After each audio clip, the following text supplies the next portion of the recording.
Time has come once again to speak as witches and wizards do. I'm Daniel Dubois, And I'm Michaela Gaffinstone. and we're your hosts for the Think Like a Wizard podcast. Welcome to season 4, episode 7, and we're going to call it Uncertainty. And Michaela is showing me a dragon. So A there golden was a dragon. few things to think about for calling this episode, but we went with uncertainty. What were you going to say, Michaela? I said it's a golden dragon. Yes, The gold is significant. right. Don't know why, but anyway. hmm So, would you like to share, Michaela? I know you got the energy. You did a I, thing. I did. I did have the energy indeed. So I did a spell earlier on today, and I wasn't quite sure what it was going to look like. So I literally did what I was led to do, and came across a dragon spell, and there was only one. It was perfect. It was exactly what I needed. So I then went about gathering all the things that I needed for that to cover all the elements and to create the intention and the incantation and so on. And uncharacteristically, I sent you a picture of the setup before I did it, Right. Danielle. And I don't normally do that at all, but that was something that was required of me today.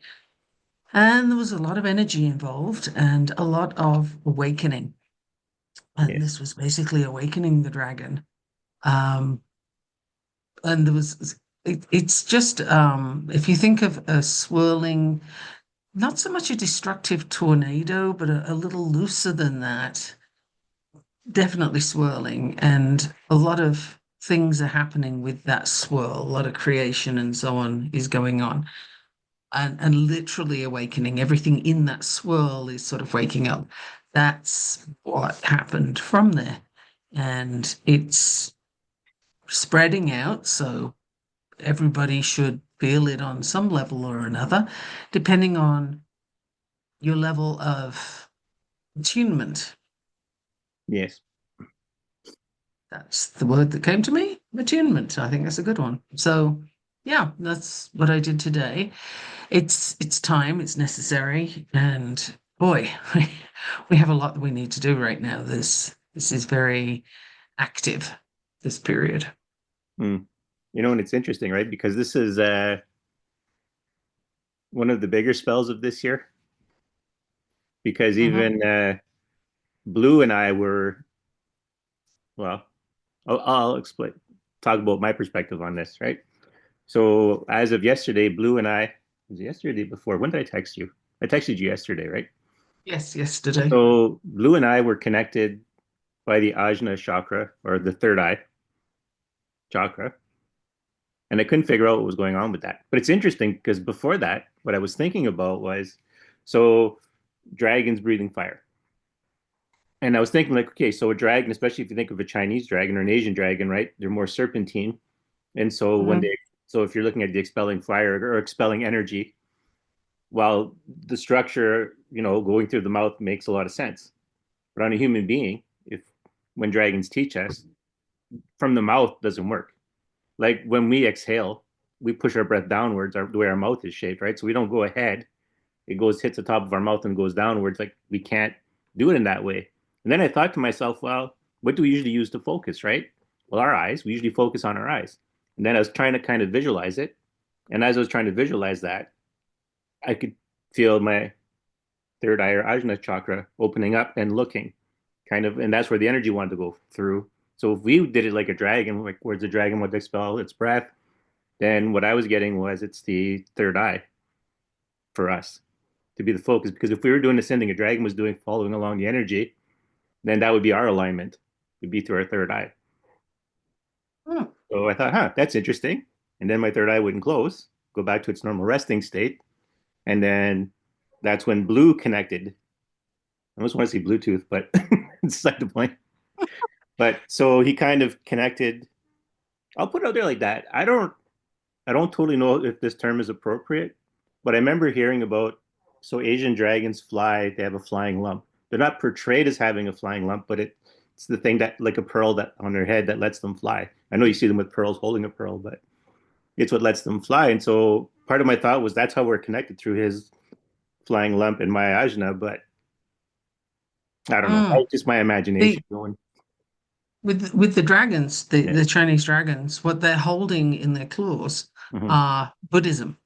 So Right. when you see a dragon with 4 feet, Hmm. and each one is holding a pearl, Hmm. it's the Four Noble Truths of Buddhism. Right. And if it's holding one, then it's Buddhism. But that is also having the abilities to fly, to do the various things, Hmm. is also right in there if you read various texts in Buddhism, not so much Theravada, but if you look at Mahayana, which is the monks who wear the robes of Hmm. your background color, the Yeah. maroon color, um, in the high mountains, Tibet and so on, it'll be in there.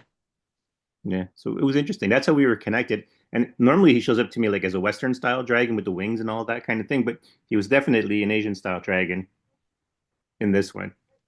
And I will say this was not a fun spell for Blue. Mm, Blue was like, kind of like this is gonna not it's gonna hurt, but it's gonna take a lot of energy from him. And I couldn't do the normal stuff I would normally do with Blue. Like, okay, well, do you want me to do energy this way? Nope, no, don't make any energy. Just the connection is what it is. right.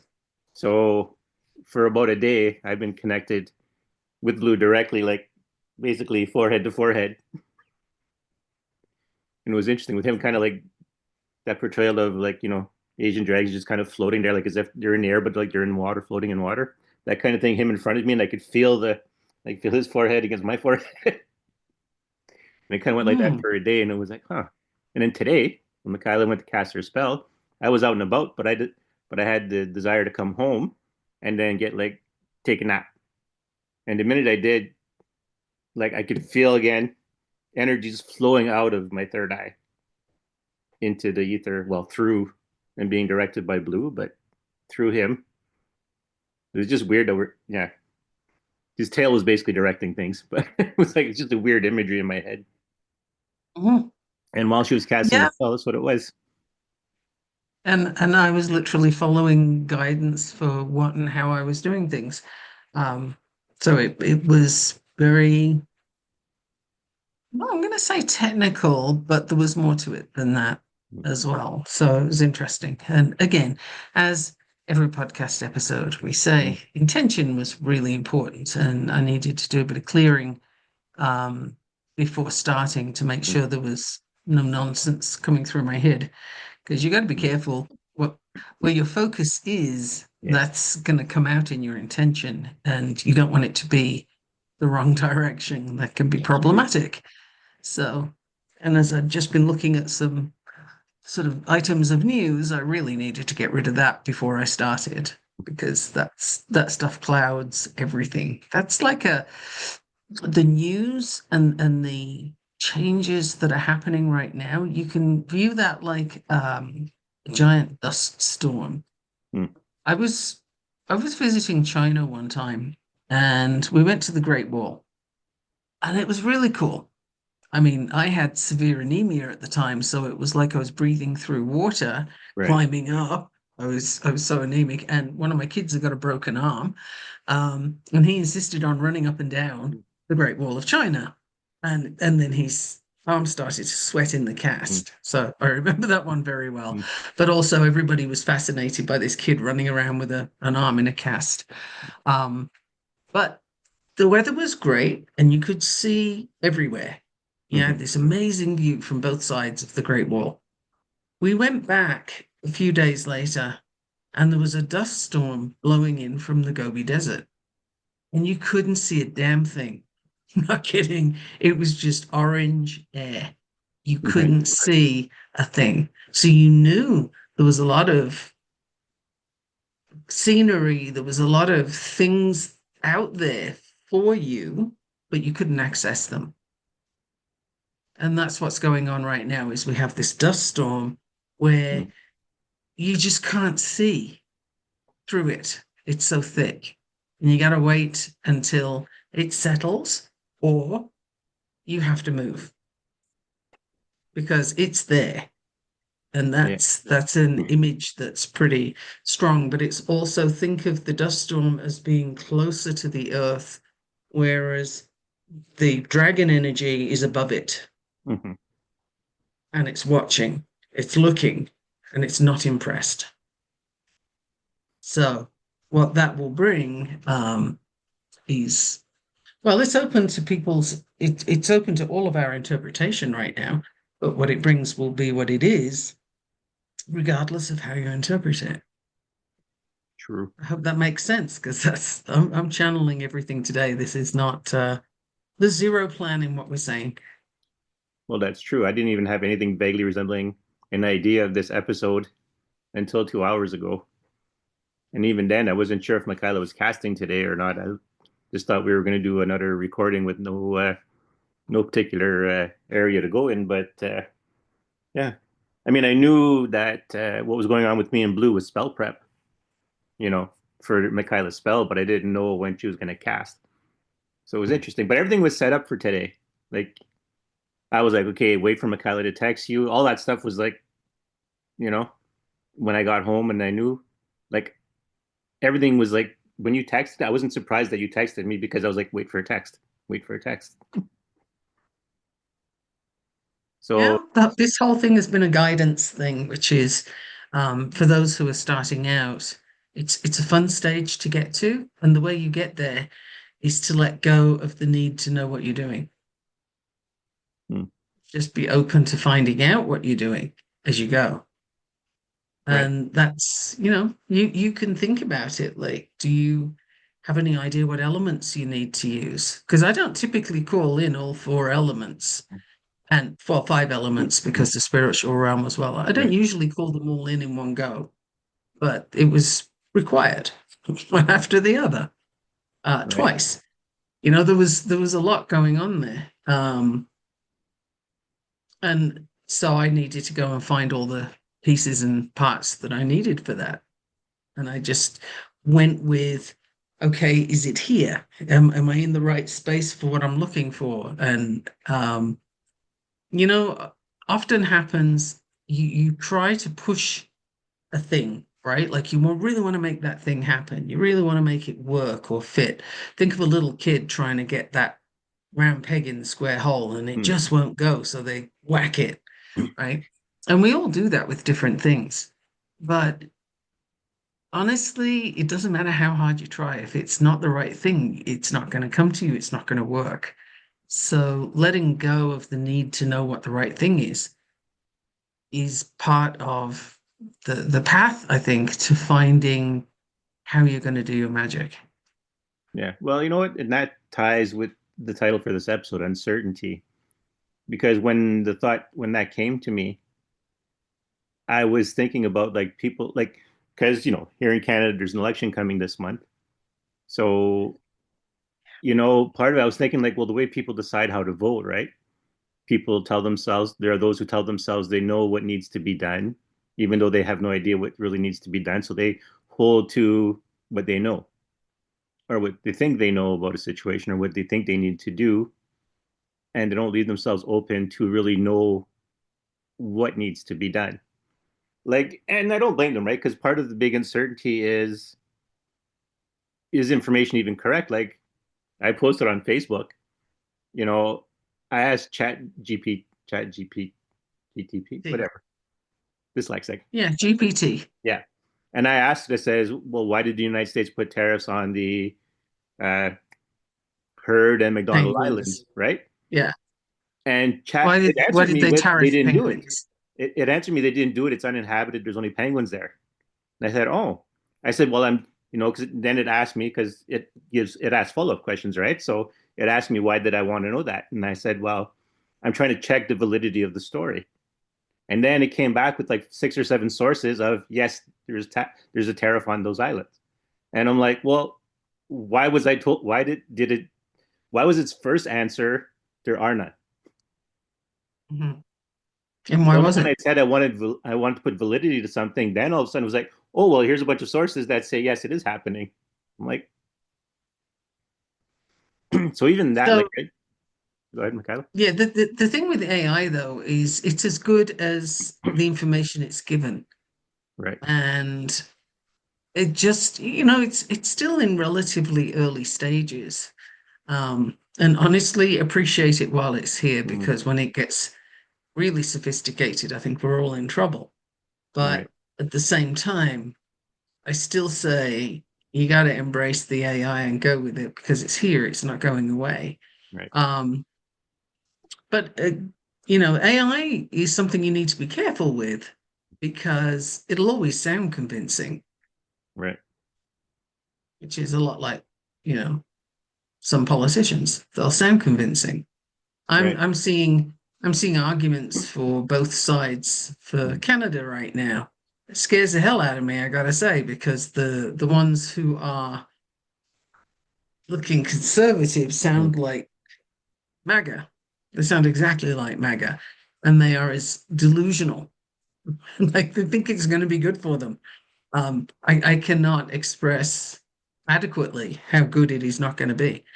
It- If mm. anybody's seen the stock market recently, it kind of gives you a clue. Um, yeah, there's some things there. So it's interesting, but I think we have to be on our guard. And uncertainty is sometimes it's a good thing. Mm. And that is my take on the uncertainty that we're talking about in this podcast today. Because human beings are afraid of what we don't know. That's Mhm. normal. But sometimes uncertainty can be, I don't even know where I'm going with this, but I'll keep going.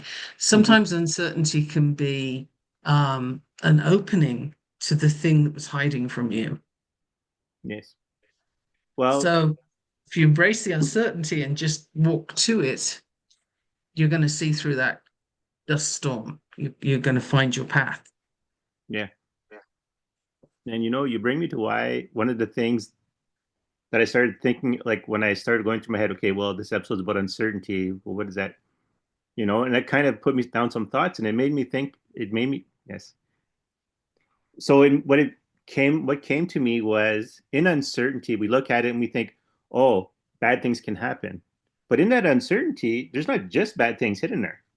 There's great things, Mhm. there's awesome things, there's wonderful things, there's things you've never dreamt of or that you've always wanted also hidden in the uncertainty. Exactly. Think of the dust storm from the Gobi Desert. There's all kinds of things that you can't see there. Some maybe potholes that you could fall down and hurt yourself, and others are sites that are worth seeing or places that are worth going, whatever it is, right? But you don't know. It's uncertain. But both exist in the Mm-hmm. same measure. So what are you focusing on? What are you Right. looking at? Where's the path through what's happening right now? Because there's always a path. There's always um, your way is there. The Mm. question is, are you stuck looking around, which is awfully tempting, especially if you're in the US right now. Like, wow, there's so many places you could get stuck. It's not funny. Um, or do you remember that you're actually on a journey? Mm. Well, this just came to me. The uncertainty is your opportunity to shed the things that you're letting limit you. Yes, because if you can let go of the need to be certain, then all the possibilities open up. And Yeah. that's whether you're practicing your magic or whether you're just living your life. If you let go of the need to know, the need to figure out how this is going to happen or what it's going to look like in the end, well, Mm. then you can, get further ahead. Right. Well, the uncertainty, right? The knowing that you can't necessarily follow what you're being told. Like, because I've looked on news sources that I sort of trusted, I figure at least was good enough. to sources I used to trust, sources I don't trust. And what I've learned is none of them are giving you the whole story. None of them are even, and I'll put it, even in spite themselves, are not giving you the whole story. That's what I've also noticed. And so, like I said, but the uncertainty is right out, flat out giving you permission to just do you because Exactly. no one else is giving you guidance. So just be yourself, let yourself be your guide. Exactly. And if your view doesn't meet the criteria of the mainstream view, Mhm. it means nothing. It just means that you're not in the same space as them. So think about like news sources. Think about it this way. You have got the ownership of the news source who has a very clear agenda. You cannot find one that does not have a very clear political and financial agenda. They all do, every single one of them. I don't care who they are. So you've got that lens dictating what people will look at and how they will approach it, right, for news stories. Then you've got the lens of the investigative journalists, right? You've got the lens of them, assuming that we still have people who investigate at all, um, that they have their own lens, their own biases. And then you've got the cameraman's input, or you've got the photographer's input, or whoever else is there. Then it gets back to the news department, and you've got people editing and looking at it. They have their agendas. So by the time you get through all of that, you have a very particular perspective that's rather narrow and acceptable because it is generic enough or it is towing the party line enough for whichever side people are on. So there's a lot of things that that story goes through before it gets to the public. And that's being as objective as possible, right? Doesn't matter what the news source is, they all go through that. So how much do you want to rely on it? Yeah. Probably not too much, and I have been more than once, I have been at a place where something is unfolding and it ends up on the news. So I was there, I saw it, I know what happened, and then I see how it's presented on the news, and it's like, wow, that is not what happened. But they've manipulated how the cameras look, and Mhm. and so a small crowd looks massive, and they use this rather inflammatory rhetoric to make it sound worse than it was. And literally, a mountain is made out of a molehill. And I've been at the event to see what it's really like. So this is, if you will, the magic of TV, right? But we Mhm. believe it. We're sold these stories and we believe them, and it will pull you off your path. If you keep swallowing the crap they're feeding you, it'll pull you off your path, whichever side it is. I'm not even going political on that one. It doesn't matter. They're all feeding you an agenda. If you like to watch NCIS or Mhm. any of the other, that's the first one that came to mind, but those shows that, Right. oh, the police officers have such a good heart, or the Mhm. firefighters do, or whatever, they're selling you an agenda. They're selling you an image that's got jack to do with the actual people involved, right? It's got nothing to do with them.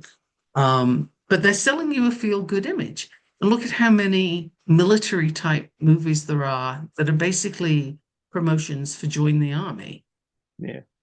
Well, right? on that That's note, that's right? their purpose. They all have a purpose. Yeah. On that note, right? You know the well, there was the movie, but the TV series Stargate SG-1. Yes, So they won an award from the U.S. Air Force for right. for portraying the Air Force as a great and honorable place. Right. And that's what these movies do. They celebrate the heroism of the armed forces or the first responders and so on. And there's high drama, but wow, these people involved in high drama are doing amazing things and saving lives, etc., etc. Whether it's General Hospital or whatever you're looking Right. at, it's twaddle, but it gets into the psyche.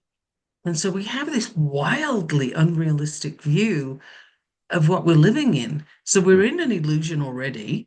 And then the illusion is painting another illusion. So we have like dust The storms layers. rolling in on top Yeah. of each other, right? It's it's like a house of mirrors, and some of the mirrors have paintings on them. It's just weird, man. Yeah. But we are in what you think you're in, it's really not that. It just isn't.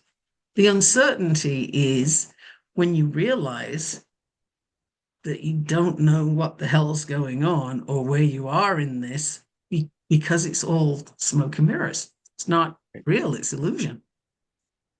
And right now is your opportunity to make of yourself what you want. It's not only an opportunity, I think it's a requirement. You can't Well, not. yes. Yeah, you don't have a choice. Like if you're still listening to us, awesome. Hi. And you got to know that you don't have a choice right now in I'm just going to ignore this and it'll go away. We're not there now. It's not going to go away. It's going to be a thing. Your choice is, are you going to decide your future or are you going to allow it to be decided for you? I strongly urge you do the first, do Mm, the former, not the latter, because if others decide it for you, it's not going to go well. no, that's right. I guess, the gift of this episode is freedom. Real freedom, not the Yeah. twaddle we've been hearing about lately. No, not freedom freckles, not Right. Boy, oh boy. yeah. Yes, that's pretty And wild remember, too. yeah, even though I said that, remember that we I would say like we advocate for trying to pick the right word here. We'll say intelligent use of medication, not just willy-nilly use of medication. But when you have something that works, it's fine to use it. You still have to decide for yourself in the end, but you don't have to go Ba- into it looking at Based everything as evil. based Hence the on uncertainty. something based on something that holds up, Yeah. right? Like that you can examine and yeah, that seems to be good. Like how long has measles vaccines been going? Mm. And polio and all of those? An awfully long time. So why would they suddenly be doing terrible things to you? And Yeah. the lengths that people are going to with this, the couple in Texas whose child, 6-year-old child, died from measles, very shortly after she died, they said, well, we don't trust the Mm. vaccine and people have got to die at some time. So we made the right decision. Mm. And to me, that I cannot wrap my frontal lobes around how they come up with that one. Um, wow, But that's a reaction to it's uncertainty. We didn't know what to do. and it's also a doubling Mm. down on I can't be wrong. There's too much at stake. Mm-hmm. Yeah. And this is a trap. Like, view that as a giant bear trap.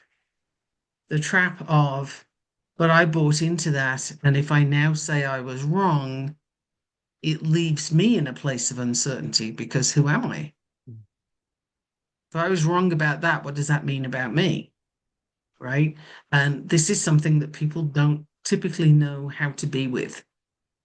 We all make mistakes, and you'll hear people say Mm. that, but what they're actually saying is, you all make mistakes. I don't, but you all do, right? And it's okay for you to make mistakes because that's your problem. But Mm-hmm. me, I'm right.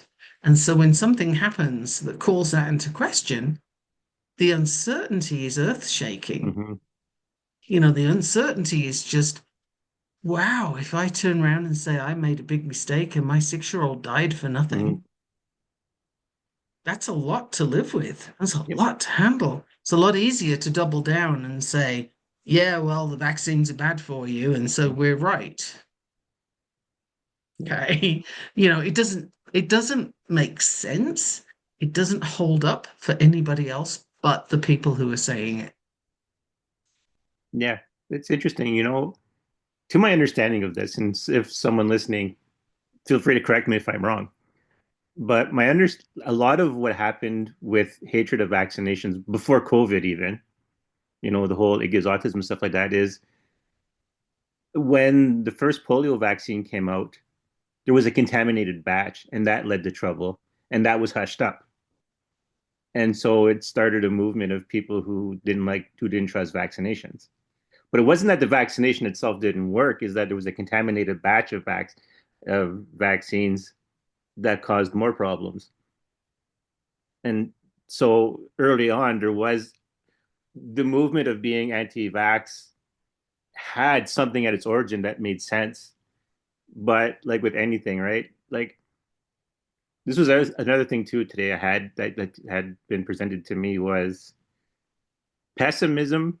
Just because you're pessimistic doesn't mean you're deep or you're correct. But we tend to Absolutely. look at it, if we look at the idea that everything is wrong and everything's going to fail, well, there's a good chance there's more ways for things to go wrong than there is for things to go right. So if you're hedging your bets and you're placing money, you'd win more times than you'd lose, but you wouldn't be correct. You would just be going with the odds. Like you still wouldn't be applying the intelligence to figure out when it's correct and when it's not and when it's wrong. Although you'll Right. look smarter because you choose the thing going wrong. Yeah. Well, the thing with pessimism or looking at things negatively, we are wired to do that. That's Mm-hmm. the simplest form of thinking. Right. The very caveman era type thinking. You're gonna by default think there's a saber-toothed tiger about to eat you because that keeps you safe. That kind of thinking helps you to avoid the saber-toothed tiger. Yes. Whereas if you go around all Pollyanna-ish and say, oh, everything's great and the sun's coming out tomorrow, and la-di-da, everything's wonderful, you are going to be lunch, right? So we are wired to think negatively, but that and okay, that's fine. You knock yourself out if you're happy in that mode. A little weird, but go for it. If Right.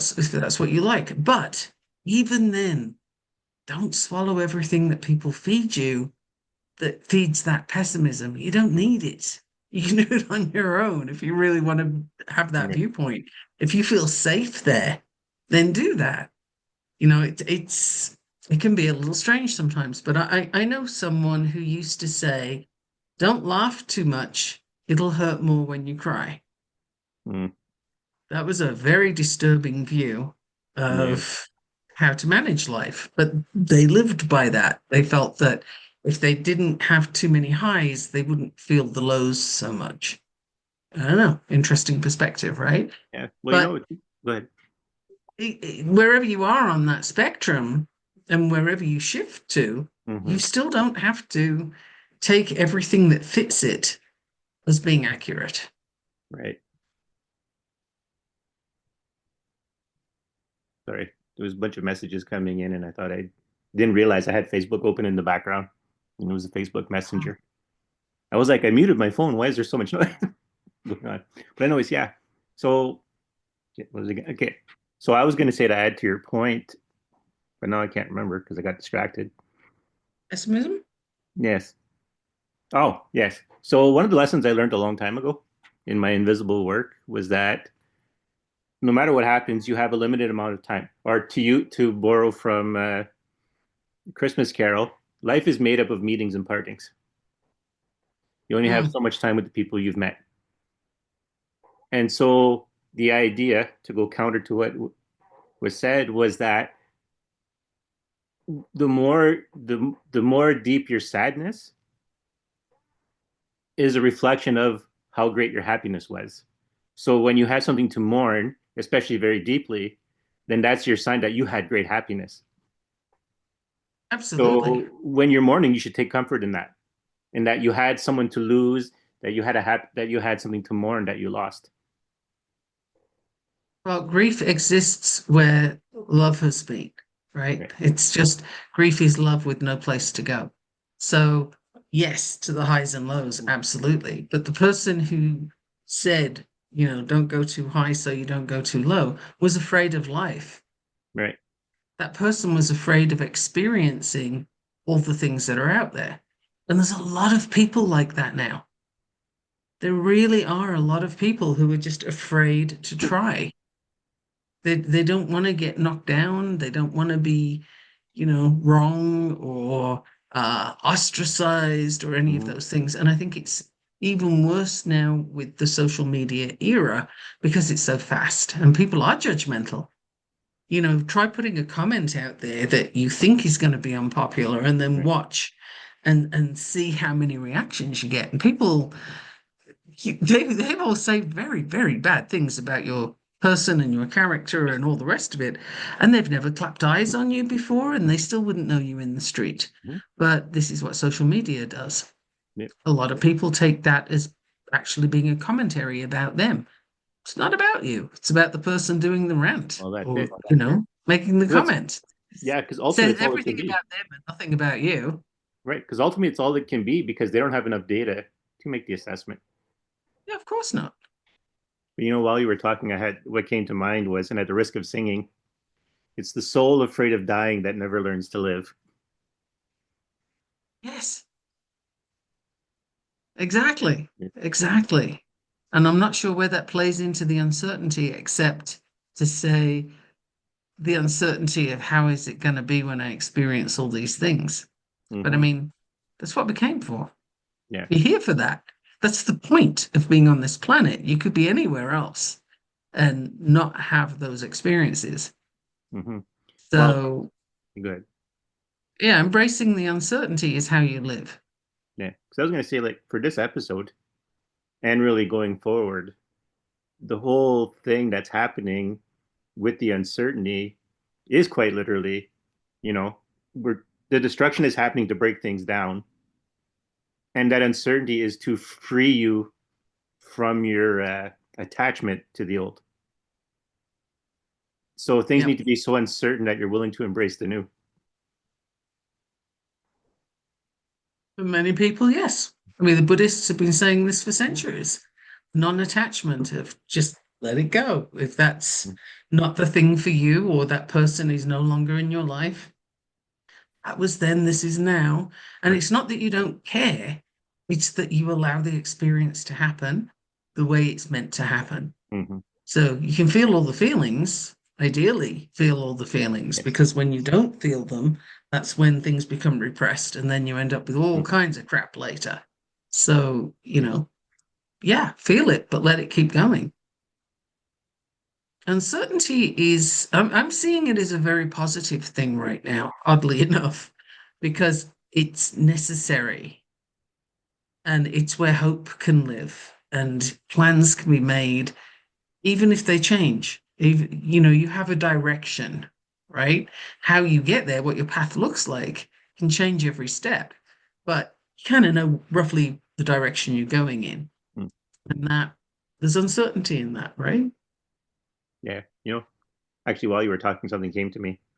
So, because, right, part of the theme of what we talk about a lot is curiosity and be curious. Mm. So, and you'll notice that on this podcast, we are heavily on dragons, like heavily like dragons, dragons, dragons. But I have mentioned once or twice angels. And what I didn't think, like, so lately, what I kind of gave some thought to was that, is there more angels? Because, I mean, we've cast spells related to angels and dragons, more heavily on the dragons. But I'm thinking, well, how many angels are there kicking around that are also on this that we're not necessarily aware of? And there's a few more, or there's a number of more angels also backing on the podcast that I didn't realize because I never thought to ask. Hmm. And I never, and you have to remember, just for the listeners, right? Again, don't think biblically. Just think of another class of spiritual entity.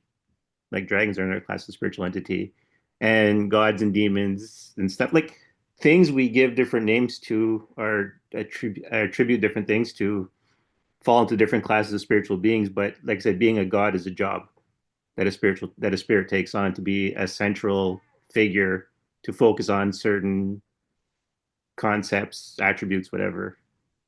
So like you can have a god of the wind that's a dragon, for example. It doesn't have to be something specifically called a god, a species, you know. So there's actually more Mhm. angels kicking around in this podcast than I realized because I never thought to ask.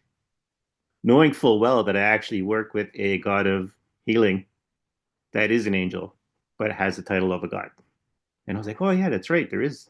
Hold on, I'm not really like we're doing feather scales and feathers, and I'm not even looking for the feathers because I know I'm already working with one that's pretty powerful. But I never thought about the other ones that might exist in the environment.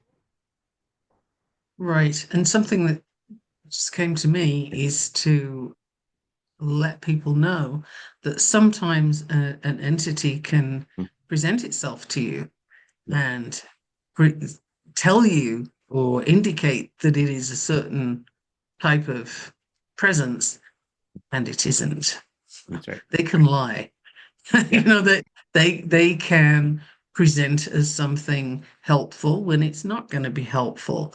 The thought that, oh well, we have angels, therefore it's all, white robes and Mm-hmm. feathers and stuff, Oh the yeah, no. biblical version, right? The biblical version. Mm-hmm. um no, that's not what we're looking at. And if you want to go with the white theme for a moment, there are Mm-hmm. several shades between white and black, Mm-hmm. and they cover all of them. So Yeah, just because you think you have one thing, don't let your guard down. Pay attention. Do you?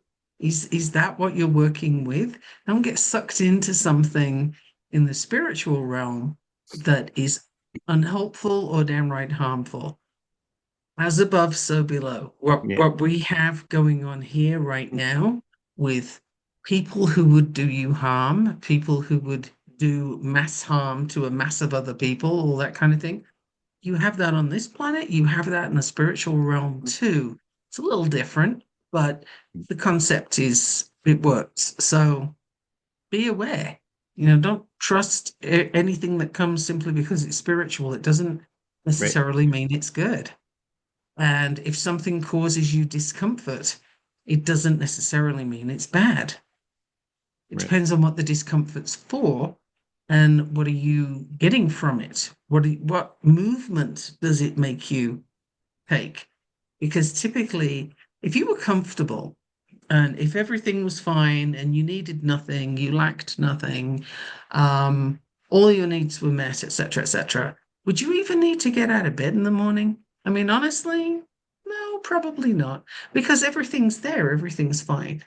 So a little discomfort, a little kick up the ass right. is required to Mm-hmm. have action taken.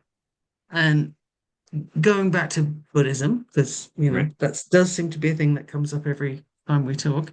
Um, but there are levels of hell and levels of heaven, right? Now, everybody ends up in all of them at some point. Mm-hmm. This is more or less the theme, right?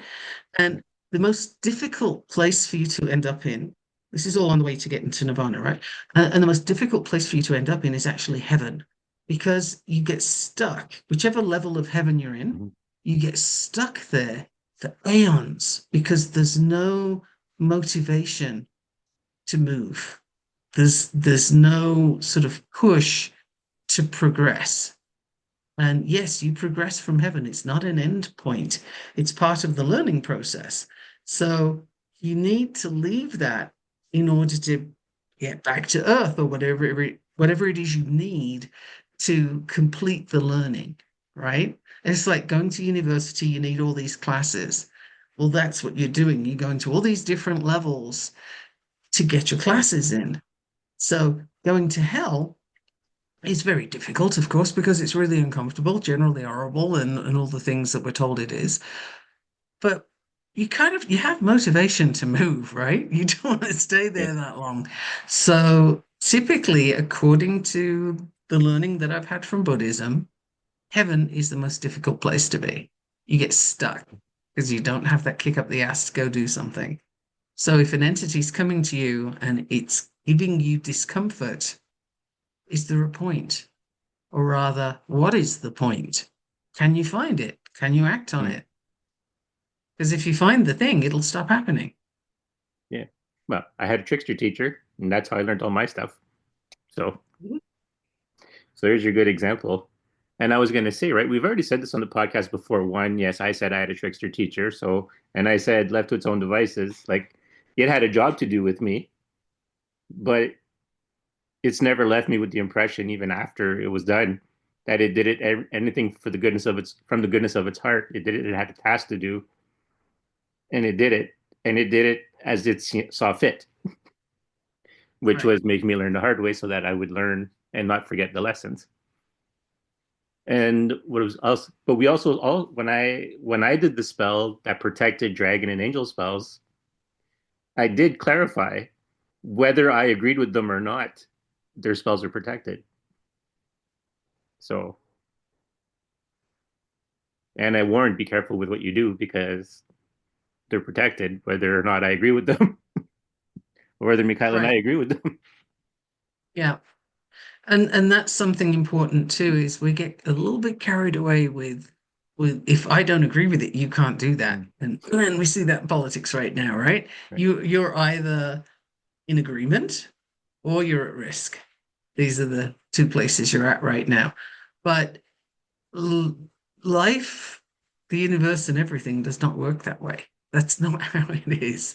So it's forced, and it's doomed not to last.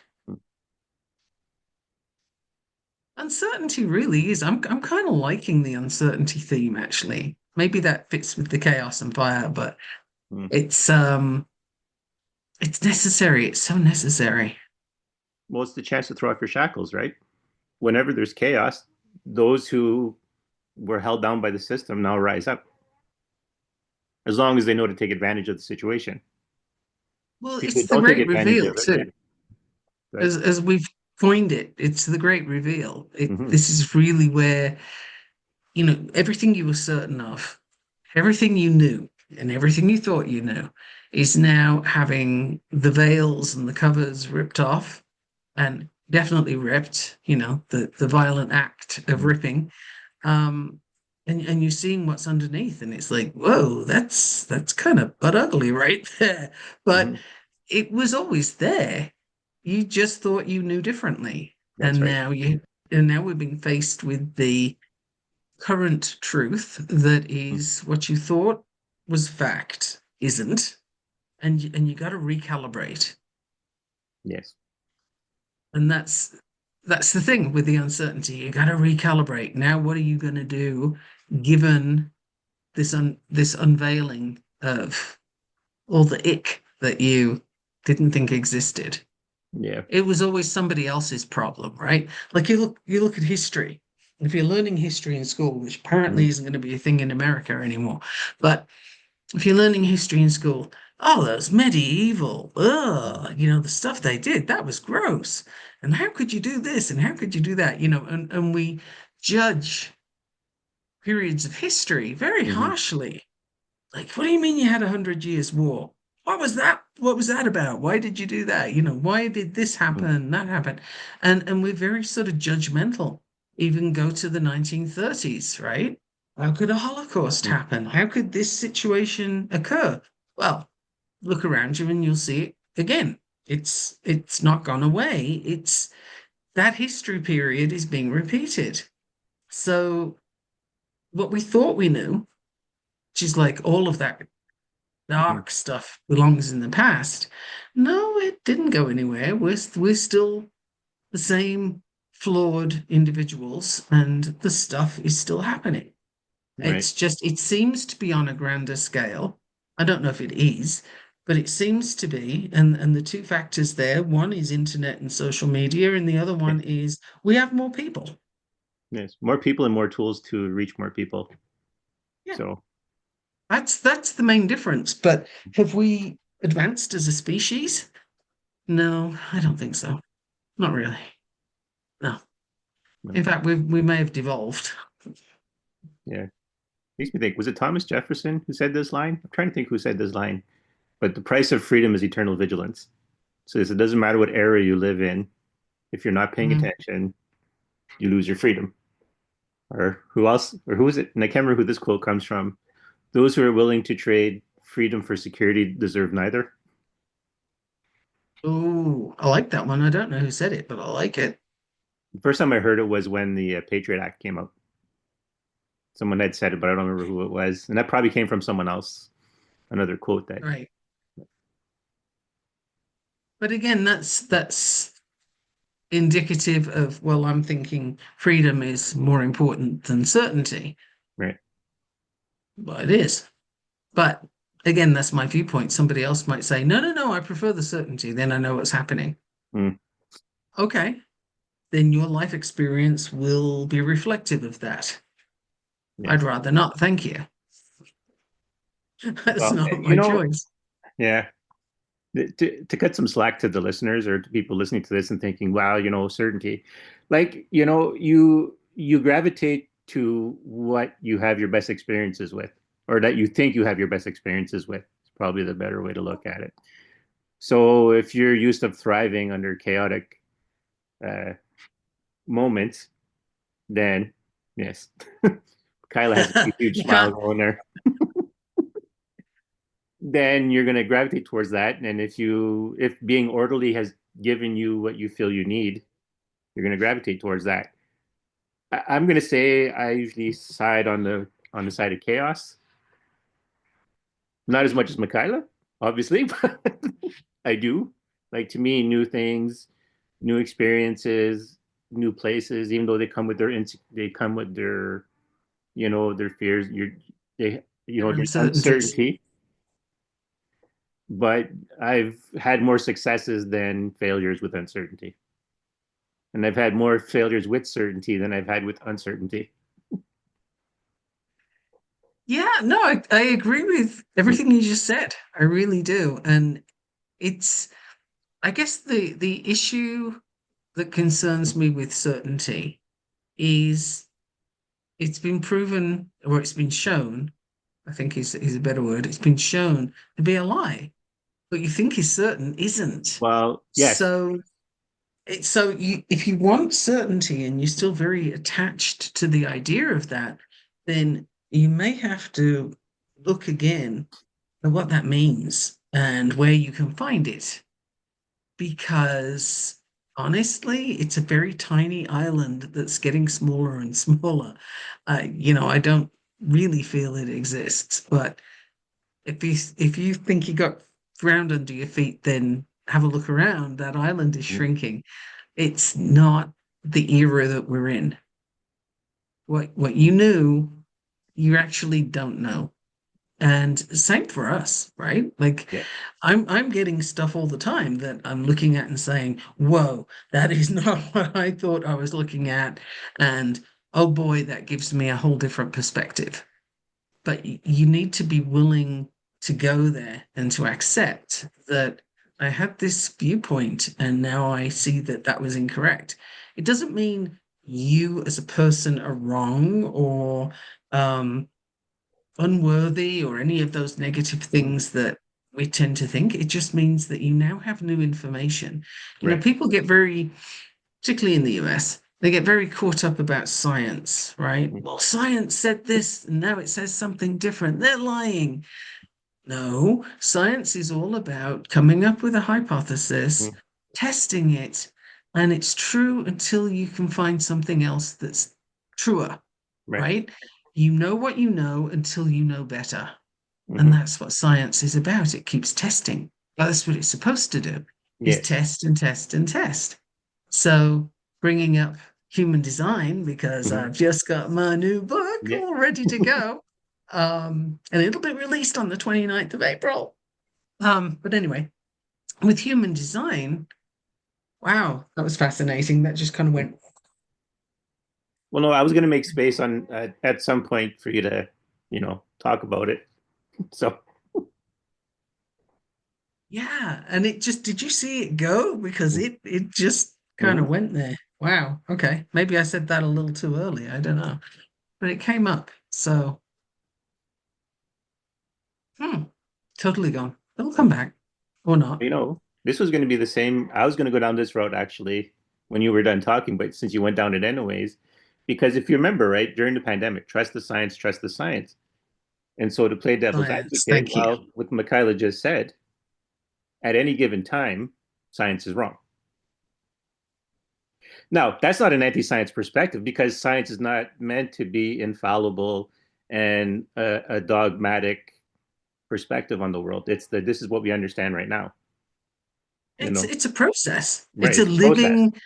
process. And that brings me, thank you, right back to the human design thing, Mm-hmm. which is that is, I call it a living science. I have Mm-hmm. done since I've been doing human design because I give you the hypothesis, which is your blueprint. You go out and test it, right? And you find out new things, or you find out new versions of, oh, is that why I always did that? But Mm-hmm. the truth that you had before, oh, I'm wrong, I shouldn't have been talking in school and staring out the window all the time. The teacher said I never paid attention, etc., etc. And you carry that and feel like, oh, this is, I never pay attention, I can't focus long enough, and you have this whole story built up about where your failings Mm-hmm. are, but actually they misunderstood what you were doing, Right. and your creativity comes to you when you're staring out the window, for example. So that's something where you're going to get new information with this living science of human design, and you go out and test it, right? Now, when it comes to vaccines or it comes Mm-hmm. to any theories in science, it makes sense until you get more information. Something that leaps to mind is The Buddha. I I got into personal training years ago, Yeah. right? And I was a nurse before that. So Mm-hmm. anatomy and physiology, it's been in my environment for centuries now, a long time Yeah. anyway. And The cat is an old back vampire. in She's the one of the day, vampires on who's getting a pension. right? Absolutely. That's me. Shh, don't tell them. So back in the day, like not that long Mm-hmm. ago, we used to think that exercise muscles were all linear, right? The left side of the body is the left side of the body, the right side is the right side. And Yeah. so whatever muscles you're working, you're working them more or less in isolation, right? Mm-hmm. Because the tests that had been done on muscles were done on cadavers where they'd stick like electrodes onto the muscles of a Mm-hmm. dead body, zap it with a little electricity and see what it did. And they learned about contraction and relaxation of muscles. Mm-hmm. But because the person is no longer alive, certain aspects of the anatomy did not come into play with those electrodes. Right. Now, when science developed further and the machinery developed further, then scientists were able to put electrodes on living athletes as they were Mm-hmm. moving. And they discovered, whoa, hang on a minute, it's not all in a straight line. We have cross chains. It goes from the left to the right to the left. Like our muscles don't work in isolation and they don't work in a straight line. Mm-hmm. Oh, now you've got a whole different piece of information. Were they lying to you before? No, that was the best Right. information given what they could work with, right? So it wasn't a lie, but it also wasn't accurate. Mm-hmm. It was a start. You got the contraction and relaxation, so you could learn about how the muscle fibers are going, right? Short twitch, fast twitch, etc., etc. You could learn all that stuff, but there was some really key elements missing. And then fascia came into play later, the layers over the muscles. And Mm-hmm. suddenly people are realizing, oh, whoa, this is actually really important. We need to know about this stuff. And you get scar tissue and it gets, knotted up, and then your muscles get damaged and boom, boom, boom, boom, boom. Okay, again, until you have the equipment to be able to get in there and discover this, you don't know it. Was it a lie? No. Was it correct? No. But it was the best we had. And that's what science does. Mm-hmm. Pick an area, it's all the same. So they're not lying when they get it wrong. They're in progress, they're in Right. process. That's And what that's another form happens. of uncertainty Absolutely. because you And have to there's the figure out. truth. It's all uncertain. There's the truth. Yeah. It's not a lie, but it's where are they in the knowledge they have that you can rely on it to be as accurate as you need it to be. That's just, and that's all, that's your whole life. It's always been that way. As I told my brother one time, you thought life was a certain way. And if you find out it's different, don't let it change your life because all those times you were happy with this other information and you had happinesses and you went out, you cried, you laughed, you had your moments, you bonded with people. Well, that's still happening regardless of the information changing.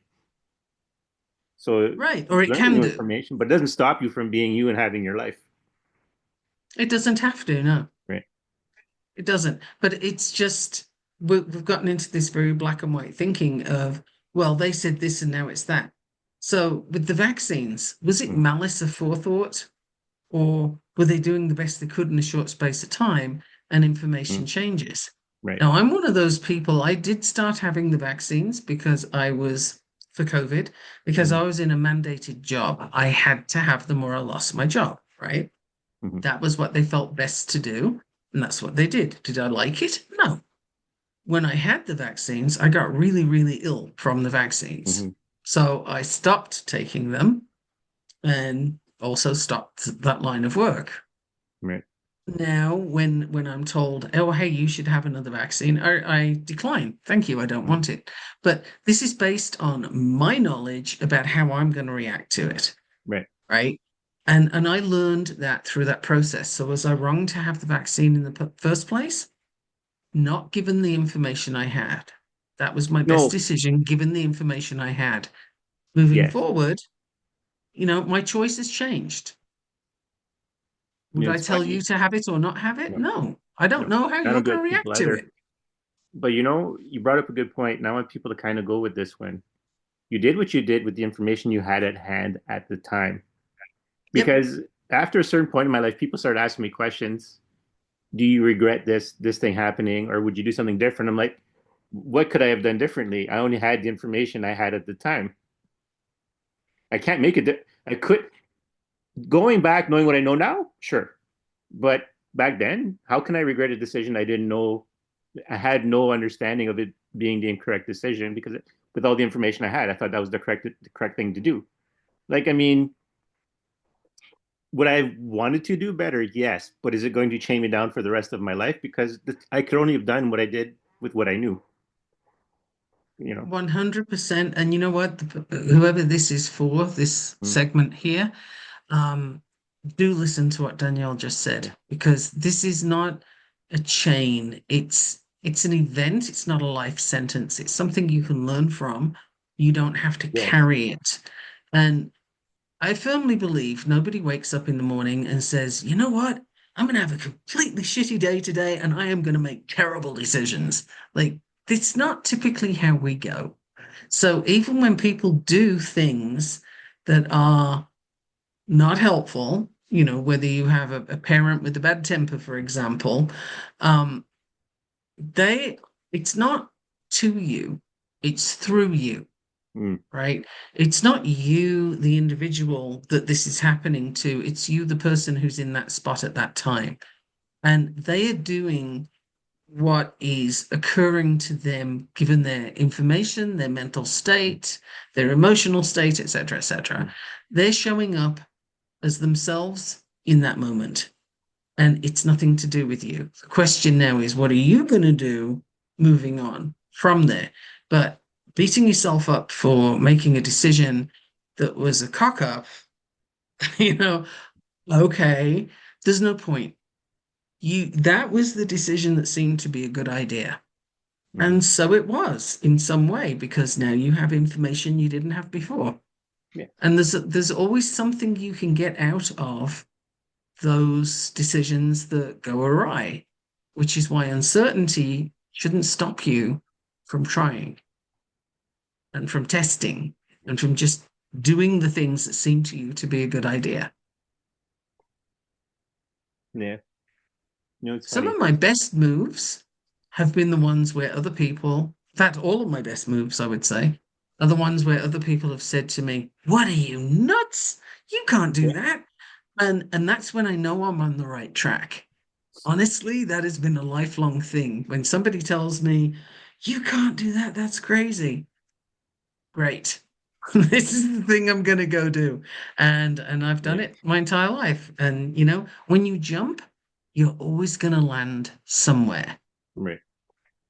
But you might not know where. It's that uncertainty thing, right? But you're going to land somewhere. That's true. Yeah. So, hmm. Yeah, uncertainty is actually a gift when if you're really paying attention to what we're talking about. And the Mhm. lesson I know I've been picking up from listening to as we're recording is that really uncertainty is a gift. Mhm. Yeah.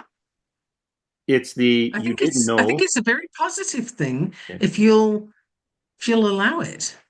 yes, yeah. Because I was thinking of like, you did what you could with the information you had at hand. Knowing you didn't have all that information, you were in a state of uncertainty.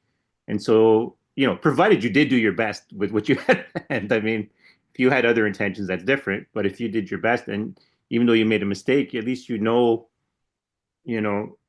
you tried and you couldn't have done better than what you did because you only knew what you knew. And so you learn a lesson from it, but don't beat yourself up over it. Move forward. Take what you've learned and let that wisdom carry you through to the next thing, or when you come into a situation like that next time. Right. And if you make a decision and it wasn't a good decision and it also didn't come from a good place, Mm-hmm. that too is a point of learning. Yes. What was happening to you or through you, with you at that time that affected that decision, and how could you do it differently? Not then, but now. How Mm-hmm. could you do it Yeah. differently next time? It's That's what we're on the planet for, is learning things, evolving and developing wisdom from the experiences that we have. And as you found with your trickster teacher, the hard lessons are the ones we learn the best. If you're going to learn from them at all, those are the ones you're going to get. It's not the smooth sailing that, that comfortable time where you don't have to get up in the morning because you've got everything you need and there's no foot up your ass. That you don't learn anything from that because there's no challenge, there's no pull, Mm-hmm. right? But what we learn is typically from those challenging experiences that you have to navigate. You have to develop your muscle to get through that experience and to learn, okay, that wasn't my best move, but this one was okay, and let me do more of that. And why did that go wrong? And how could I do this differently? And I'll do more of that thing. And and you navigate through. And that's how you move from being a kid who's learning how to walk to an adult who is hopefully forming wisdom from Right. different life experiences, right? Right. And it's, well, it may not be necessary to say this, but I'm going to say it anyways, just because. But remember, everyone has different life experiences. Everyone has different things that happen to them in life, so they learn different lessons. So, as we say on this podcast, don't apply judgment. Just learn don't apply judgment to someone else learning a different lesson from you. Don't judge their lessons. Accept them with curiosity, or if they help you, you know, but don't judge them because everyone has their own lessons to learn. You know, I guess that's the wording. Everyone has their lessons to And learn that's and learn that's from them if actually you can. you've just given people a very tough task, Mm, especially yeah, I right probably now. did. That is extremely challenging to not judge other people because right now there's a lot of emotion flying around and a lot of how stupid can you be, etc., right? Which is a judgment. And really, where is that coming from? Like, how Mm, did you get to that conclusion? There's curiosity, but sort of be careful with it in that you can't use the word curiosity to wrap around a baseball bat, right? Like you can't say, "Hey, I'm saying these things because I'm curious." Smack, smack, smack. right. Mm, It's still you're still doing the judgment thing. You're just trying to call mm, it a different name. right. So there's really honesty involved there, as there always is. Be Yes. honest with yourself. Are you curious? Are you in a place where you can suspend judgment? And that's not always possible. Sometimes it's so emotive that you're just going to be too mad or too triggered to let it go. So in that Mm, case, my suggestion is to sort of pull back a little bit, do a little meditation, mm, little centering, grounding kind of activity so that you can look into that, not from a place of, I need to do better, because that's a judgment, but right. just, okay, what is this? Where's this coming from? Do I need to have it?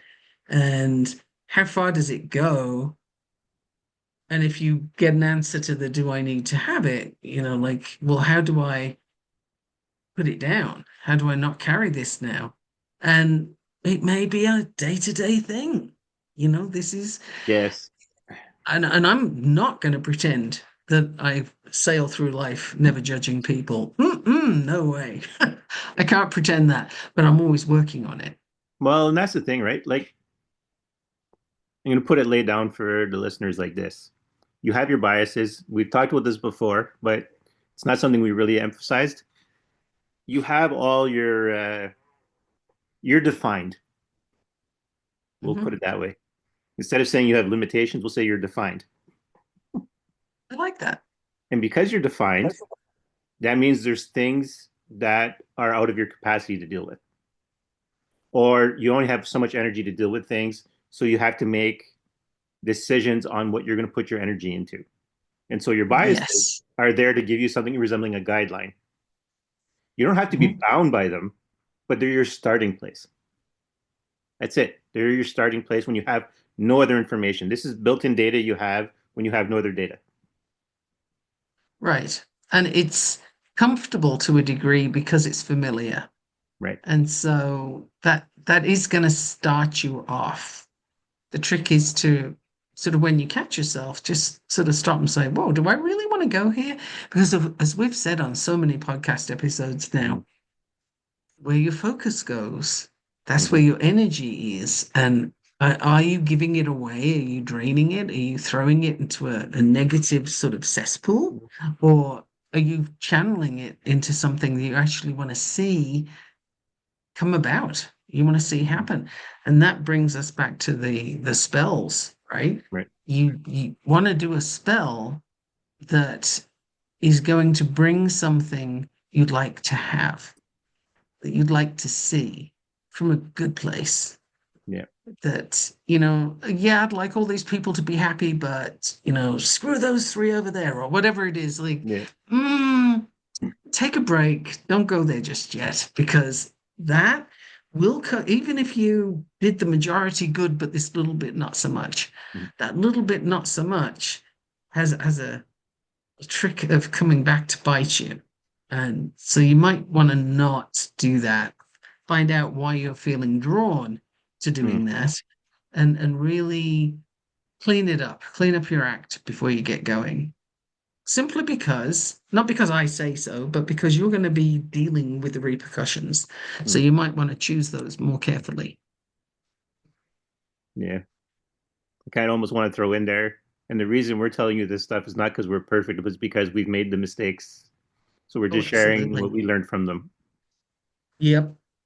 And When also, when I when I right, first did spells, I yeah, was like 15 or 16, mm, and that is a difficult time to start doing such things, particularly if you don't have a solid guidance. And my guidance was kind of a trickster, mm, if you will.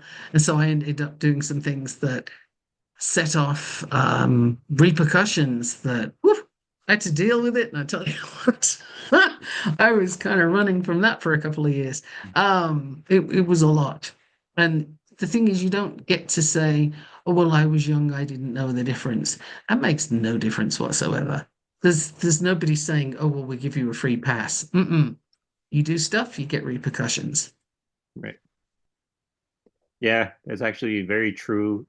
Even if, you know, as much as we want to forgive children, life is still life. Well, if they Even mess if with we as a society adult don't put, things, yeah, because even if we don't put limits as a society, reality puts limits. it simply will. Yeah.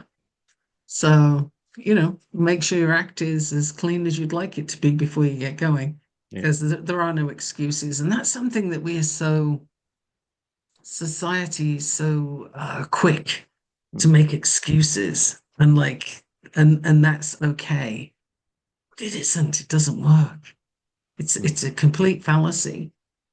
Sometimes people will make an excuse proactively. And what I'm mm. thinking of when I say that is the one, don't be offended, but. Yeah. And then somebody says a whole bunch Mm, of offend. Don't get mad at me, mm, but da, da, da. I don't want to upset you, Da, da, da, da, da, right? Mm, And you know, when somebody says they put a disclaimer at the front of whatever yeah, they're going to tell you, you know that that is exactly what they're going to do. But they feel that you can't be upset with them because they told you not to be upset. And yeah. somehow that's okay. And it's kind of like making excuses for Hmm. things.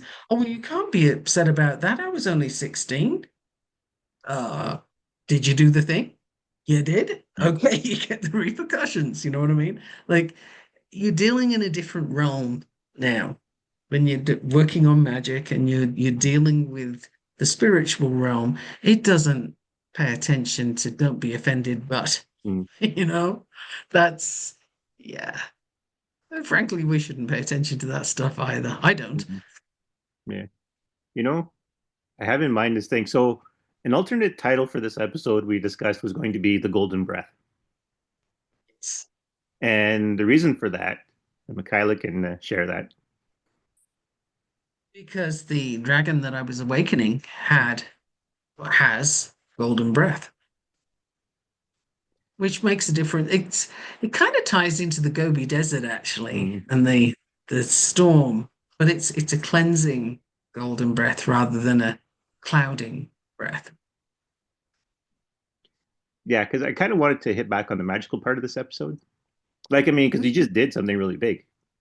So, Yes. Nick kind of I don't want to just sweep it under the rug and start talking about uncertainty without really acknowledging what happened. Because, like, in a way, we kind of play down. We don't play down, but because we're so busy marrying the two worlds, the material and the spiritual together, and saying how similar they are, sometimes we play down the more fantastical stuff that we've engaged in. Well, working with the dragon energy really woke up a lot of activity, a lot of change, a lot of swirling is the word that Mhm. keeps coming to me, and the image that keeps coming to me. And in that, it really is a call to opening your eyes and accepting that things are different now. And then finding your path. Like there's a lot of change coming up, and this was huge, and it involved all five elements and a lot of sort of navigation of the spell, if you will, to go from the one to the other to bring them all in. Um, and to do it very carefully because you don't just call on a dragon and then walk away. I strongly recommend that you don't do that. A lot more respect and courtesy, if you will, that comes into mind. But you need to be deeply respectful of what you're working with. And it's a relationship. It's not a sort of, hey, give me this thing. Mm, Boy, I want your energy. Put it over here. No, no, no, no, no. If you're asking for something, then you need to be able to give something. And mm, that's Danielle, you were talking earlier about the energy that was taken from you or that you were giving. mhm, Either way, that's an exchange, right? And when you're working in magic, you are giving something. right. You need to anticipate that, be aware of that, and be okay with that. It's not like a one-way system where Mhm, you just, hey, give me all the things. We get into this. Christianity has done this whole thing of, I'm going to pray for this and I'm going to pray for that. And sometimes people will bargain, right? Hey, if mhm, you give me this, I'll go to church every day for the next 6 months or whatever it is, right? I'm not meaning a word of it. That's rather shallow, typically. It's a bit fear-based. There's a lot of negotiation, but it's not respectful and it's not a relationship. right. So that is the difference. And what was involved today, I think, I suspect that the people listening right now are feeling something, they're aware of it because it's kind of like breathing in the air. It's going to be everywhere. Now, I don't think I have delusions of grandeur. I don't need to have them. It's not me doing it, but I certainly did an awakening that will spread. Mhm. That's the intention of it. Yeah. People need it right now. Well, yeah, and that's the we've said it before when we were doing magical strategies, but it's the spells me and Michaela are doing are one shot with very specific intentions of making something happen or activating something, or in this case, waking your dragon. So they're not us feeding them for a long period of time. But because there are things that are already in place. Yeah, like Mhm. we're not doing anything new in the sense of we're not pulling anything into this world that doesn't already exist here or wasn't already intended to be here. Like we've just basically awoken what was dormant. And waiting. Yeah. This Yeah. was this energy was very much in a holding pattern, Mm-hmm. waiting for the time to be woken, um, which apparently was today because that was what I was guided to do. And so that's what I did. And it Right. was I did not have everything laid out and planned. I went with what I was guided to do. Mm-hmm. And that's what I was saying at the beginning of the podcast is like the uncertainty Mm-hmm. can be allowing yourself to be guided Yes. because Well, then you yes. can get some powerful work done. Well, and that's the thing, right? Like, because you can't know everything. We are defined, Mm-mm. and that definition gives us, it helps us choose what we need to do, but it limits us from other things. But that's fine. That's not a Yes. judgment on that. That's just the, I once had this discussion with, because there was a period of time where it was like, oh, human beings have infinite potential and possibilities, they're endless. And it's like, and I'm like, well, does that even make sense?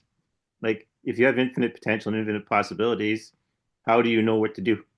Because you can literally do anything. Most people will end up Actually, with, we as a species have an issue with choice. The more choices we're given, the harder it is for us to make choices. we do, but okay, leaping back to science for a Mm-hmm. moment, um, in your brain, you Mm-hmm. have this system called the reticular activating system. And what that does is it filters the field of possibilities. Going Right. into quantum mechanics for a minute, you have an infinite field of possibilities, and you select from that. The way you can do that is, whoa, sorry. Uh, I just, you talk for a minute. Okay. So yeah, basically what I'm trying to get at is you're pretty much pre-installed with instructions on where to focus your energy. So instead of running around willy-nilly, trying everything without ever taking the time to really kind of understand or get a really deep sense of it, which we could end up doing when you have infinite possibilities. You back? Right. So I am back. Yeah. Sorry about that. So the reticular activating system helps you to figure out what you want more of. Mm-hmm. So it's the old story of you just bought a red car, and now when you go out, everybody seems to have a red car. Did you know that there were so many Teslas out there? Because frankly, I didn't. And now they're all in the news, and everybody seems to have an issue with them. I totally see why. But the point is, the focus has shifted there. Mm-hmm. And so, out of all the things that you could be paying attention to, that is in your field of vision. So, the infinite possibilities, absolutely, they're there, but you'll get what your bias leads you to, Right. and you'll pull more of that in, which is why focus and intention are so important. Because if you're coming to your magical practice with muddied intention or a muddied focus, then it's going to bring in other things. It's not going to be a concentrated flow, it's going to be a muddy flow, right? And that's not going to get you the results that you would ideally like. That's Right. the issue with being unclear. Uncertainty does Mm-hmm. not necessarily mean lack of clarity, No. by the way. It's you just let go of the need to know, Mm-hmm. which is what I started with. We often get stuck, and this is now we're leaping to the world of coaching, right? Right. We often get stuck in the need to know how we're going to do a thing. How are you going to get this number of clients? Or how are you going to reach this financial goal? this number of clients goal, whatever it is, right? We all have these goals, and how are you going to get there? Well, it's the wrong question. It doesn't matter how you're going to get there. What matters is where is there, Mm. and really, do you want that? And if you do, what does it look like? Like, what are the components? So, for example, if you wanted 10 clients, right? Okay, why? And what's the purpose? How is it going to benefit the 10 people to be your clients? And in what way? In a group, single, one by one? Like, what exactly are you looking for? The shallow thing is, well, I need 10 people so that I have X amount of money. Yes. Okay, that's sort of a signpost that says go that way. But why? What are are you going on foot? Are you going in a car? Like, are you taking something to them, getting something from them? Like, what are you doing? What's the point? And clarity there is important. But sometimes we get so focused on well, how am I going to get this many people that you forget why you're going to get that many people or what you're going to do with them when you get them. The how isn't the important part. That falls into place when you have all the other things. Magic is like that too. The how isn't so important. It's what are you going to do with this and why? That's the important stuff. Get that down and the how will show Yeah. up. Well, that's it, right? There's no lack of systems of magic. Heck, we brought in some new ones, or at least ones appropriate for the time. So it's not a question of like that there's a style out there for you. It's the what do you want to do so that you can get to that style, for lack of a better way of Right. wording that. But what you need will Yeah, I come mean, to this, you, but you have to decide what you want to do. yeah, it's make sure you're focusing on the right question. And how typically is not the best question. And that's where the uncertainty comes in, right? You don't know how. Like, I need to, oh, I don't know, pick a thing. I need a new job. Right. Okay, well, how am I going to get a new job? Doesn't matter. Do you know what job you want? Do you know why you want it? Where you want it? Yeah. What details do you have? And then one of my favorite questions, what else is possible? That's a great question. Sometimes you get to a place where you think it's got to be a yes or a no, Mm. and you feel kind of trapped into this linear response. But what if there's something else possible? That just opens up a whole lot. And the question itself is uncertainty. Right. What if, right? What if I do this, or what else could it be? Those are all positive uncertainties. Just for the listeners, I ended up looking away from the camera because Blue is starting to get up. I Hmm. know. I think I said at the beginning, Blue's pretty wiped out, so he took a nap from the spell. So he's starting to raise his head there. So Hello, he's getting, Blue. yeah. Welcome Well, back. like going forward, right? We do have to kind of cultivate for the listeners an atmosphere of, hey, this is magic and this is the world that's coming. Well, we're already in, but it's preparing itself. And so sometimes you got to throw those little details in, like, he took a nap because the spell wiped him out. Because for a couple of days he was bitching and moaning how what's coming he's not gonna like, and but he's doing it. And then Right. so now he's kind of coming out of recovery. It's interesting, Yeah. like because when we take risks about what we talk about, you know, we go into the uncertainty and say what's happening. That gives permission to the people listening. Oh, I have weird experiences too, and I'm experiencing this weird stuff, and I don't know how to share it. And do people even share these things? Well, yeah, this podcast. Right. Right. Yeah, yeah, it's to share is to be vulnerable, whatever it is you're Right. sharing. And the stuff that we put out there, some people might just think it's it's nonsense. Others might be, oh, that's interesting. And still others might be, okay, that's heresy and now we're in trouble. Hmm. And others might be like, yeah, there's my community. Um, that's the risk you take when you share stuff. Yeah. Well, So it's fine. But maybe we need to let us know, listeners, if you would like more focus on actual doing of magic, mm, because we may be able to put something together. yeah.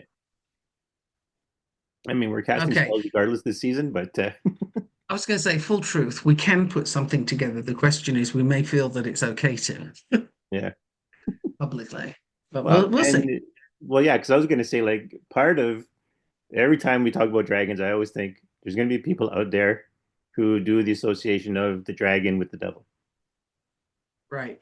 and because people have used it interchangeably. Like Dracula means son of the dragon, but people translate it into son of the devil. Well, women have been demonized for Yeah. centuries for various reasons. I mean, one of the reasons that Mm, women's clothing either has no pockets mm, or miserable shallow pockets, just stupid things that men would never put up with, is because back in the day it was feared that women would hide spells and magical things in their pockets. And so you couldn't have pockets so that everybody could see that you weren't carrying anything.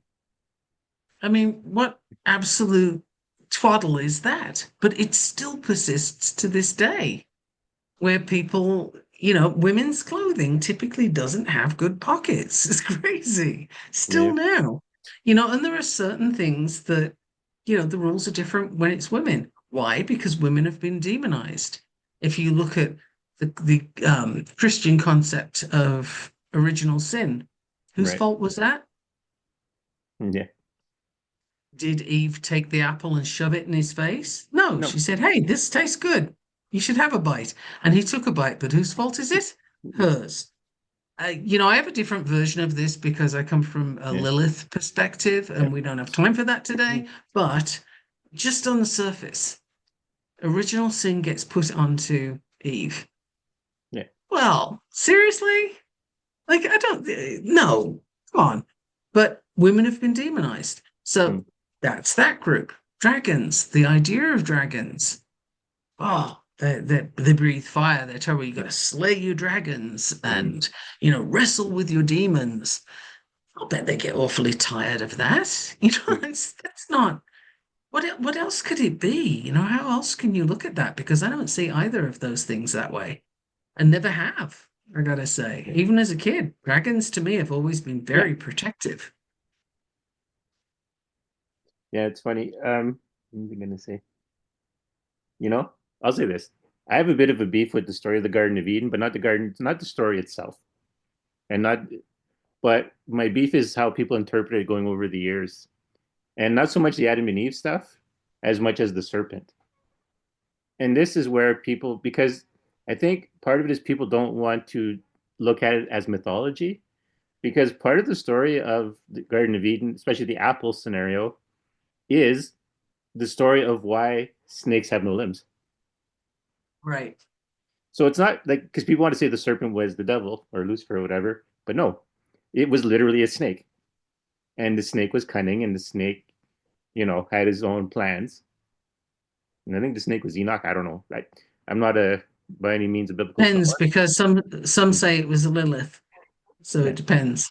but that's the thing, Depends right? on your So mythology, right? But it is right, all mythology. yeah, but it becomes a story of why snakes don't have limbs, because it's the punishment of the serpent is that you will now crawl on your belly. That's how Right. you're going to repent. You and your descendants are going to crawl on their bellies. So when I hear people attribute more things to that story, like, oh, it was the devil tempting Eve, it's like, well, no, because you're missing out on a story here. There's a story also in here, and it explains why snakes are the way they are. So that's being missed out for trying to push an agenda onto it to make an enemy of another character, because the devil in the end is just really someone who disagrees with God. That's it. And in the Bible, that's the biggest sin is to disagree with God. So you know what I mean? Like, Which comes to right back to that whole freedom thing Right. because, But it doesn't well, mean you're evil in any way, shape, or form, other than you disagree with God. Like, so do you have free choice? yeah, And I believe the point is that you're supposed to have free choice, but then that is not free choice. So no, clearly somebody's messed with the story, yes, whereas Lilith is actually all about free choice. yeah. So there's a whole different mythology. Maybe we should do some mythology stuff. Yeah, That'd be maybe we fun. should at some point to help people. Like, like I said, like you had shared, you had tagged me in a link about the Navarati, the 9 days of dark, whatever, talking about the Yes. Shati. So I'm doing that course right now. And Awesome. yeah, so so that's giving me like, a deeper understanding of the lore of feminine energy or the feminine divine. And so yeah, a lot of mythology is like it's almost virtually a handbook. In all honesty, mythology is often a like here's your handbook on how to do magic and why things work the way they work. But you got to learn to Yes. decipher the stories. Yes, absolutely. And some of them get sanitized and rewritten. I've got to say the word that came to mind, bastardized, Right. and changed out of recognition. So if Mm. you want if you're sort of thinking, well, where's the magic in Christianity? First of all, talk to the Catholic Church, but Yes. secondly, look at the further origins of Jewish mysticism and Mm. Kabbalah, Right. because that's still alive and happening and very Mhm. much magic. So it's there. It just got hidden in a lot of places, Well, especially Christianity, because it didn't serve the purpose of the people in charge of the religion. If you have access yourself to those things, then what do you pay the priest for? What do you need to be controlled by the church for? They right. can't tell you what to do or where to go or what to think if you have free will. So that it's in their best interest to convince you that you don't have free will. You have to obey all these laws and rules and believe all these things, and you can't argue. And if you do, well, you're in big trouble and eternal damnation and yada yada, right? But all of that is it's just tactics to keep you in place. Well, and it's there. Like if you look in Christianity, it's right there in plain sight. That's the Mhm. thing. Because like, so being raised Catholic, right? We had to do catechism. I think that's the English word. Catechism. Catechism. Okay. Mhm. So you hear about the stories of the apostles, right? The Holy Spirit came to them and they were now able to do miracles because there wasn't Jesus around. There was no one to tell them what to do. It was the Holy Spirit. Jesus himself, I think, says at some point, it's in the stories where Jesus said, as long as you have the Holy Spirit, that's all you need. You don't need to go to church. You Well, don't need Father, anyone to Son, tell you because Holy you have a Ghost. connection. Yes. Father, Son, So, Holy Ghost. right. So that What would Trinity, that third one be again? yeah. So that the Holy Ghost is the one instructing you, the one letting you do your connection with God, the one letting you do all the miracles, all that kind of stuff. As long as you trust the Holy Spirit, that's all you need. You don't need the fancy buildings. You don't need the priests. You don't need any of that because you're getting basically straight. Well, I mean, depending if you believe in the Trinity, but as one being, but there it is right there. You're getting it directly from the source. And it's It's right there in certainly plain sight. That's the part that kills me. it's it's certainly saying, okay, this it's not just the physical plane, there's this other stuff, and it's active. It's not a passive sort of, Right. well, if I'm a really good girl, then I'll go to heaven. Like, what kind of thing is that? If I just don't do anything and I stay small and don't upset anybody, then I'll go to heaven. That's great. So you live your entire life waiting to die. Whoopity bloody do. Mm-hmm. Like, no, I don't think so. But that's what suits the church, Mm-hmm. right? Because they want their money.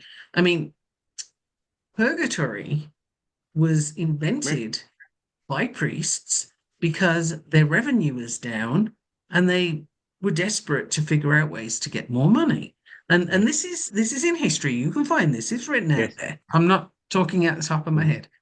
And so the priests came up with purgatory. So when your family member dies, they go to purgatory if you can't pay the priest to do the prayers.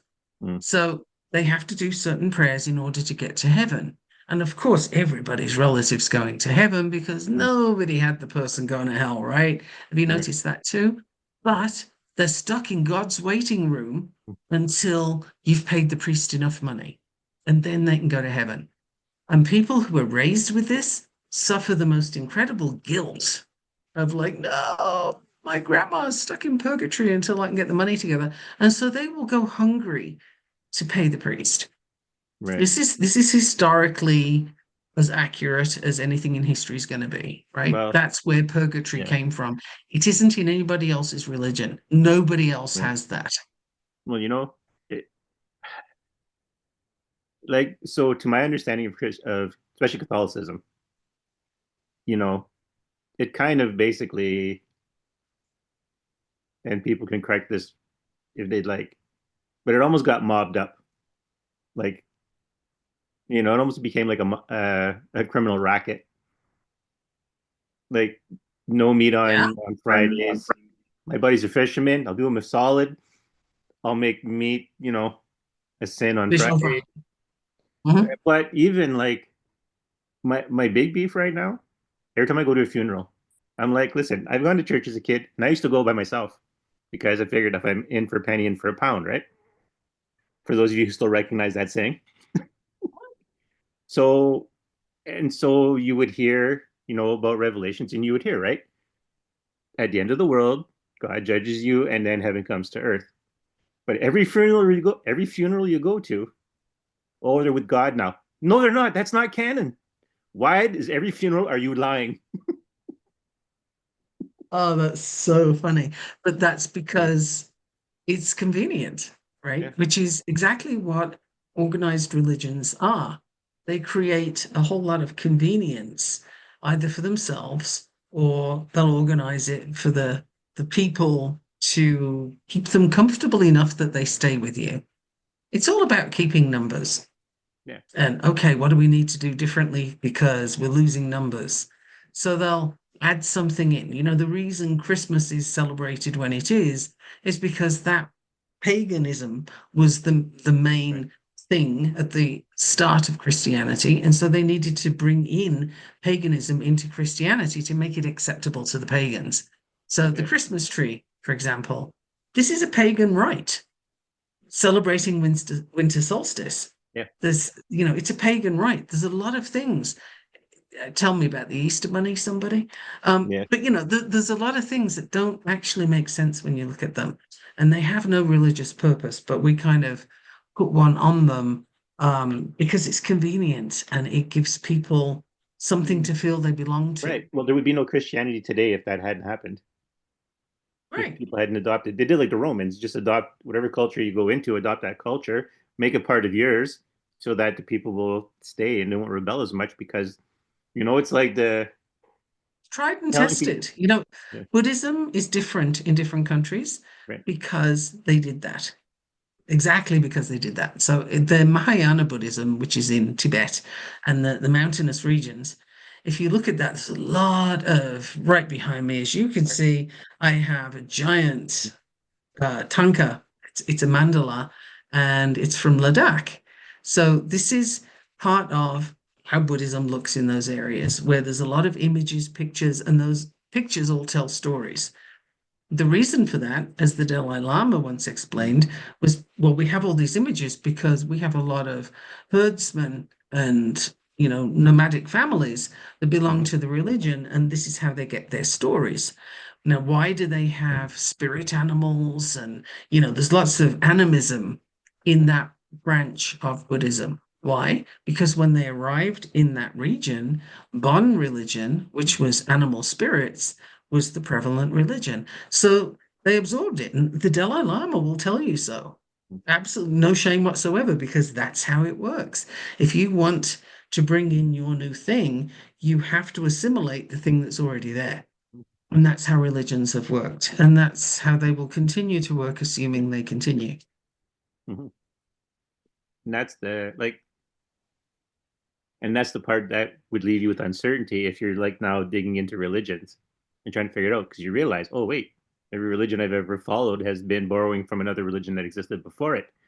So yes, to people who poo-poo religion, religion evolves. Yeah. I mean, the people who are at the head of religion, and make no mistake, it's always people, Right. um, they have an agenda, they have a purpose for this. there's something they're trying to do with it. And so, they will bring in whatever's currently working and marry it to what they want to bring in so that it's more acceptable. This is time honored. Like it's been going forever. Pick a religion and they all do it. But people will always bring in what's currently popular and working and attach it to this new version or this new thing. Hmm. And they give people enough of a sense of belonging that they'll stay. Now, I've found personal experience, the born again Christians that I have met over the years, there've been a surprising number, typically are there because they have had some major trauma in their life and they needed something, somebody to turn to. And Right. those religions tend to be very welcoming.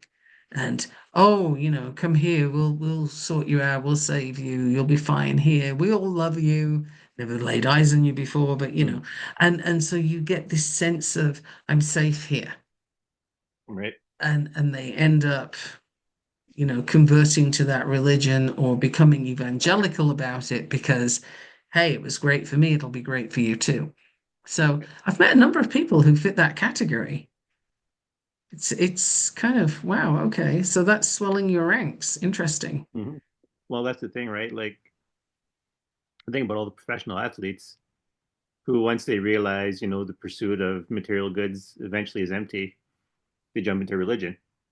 Some become born Right. again, some become reverends, but no one kind of interviews, okay, now what happens to you? No one goes like, okay, it's a decade later, you've converted. How's your life now?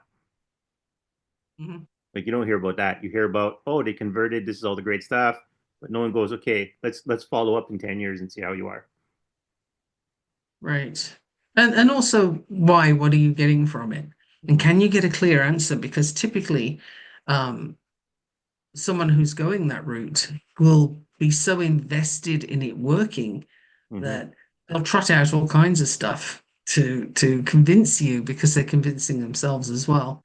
And if that's your path, one quick story because I think we're pretty much at time.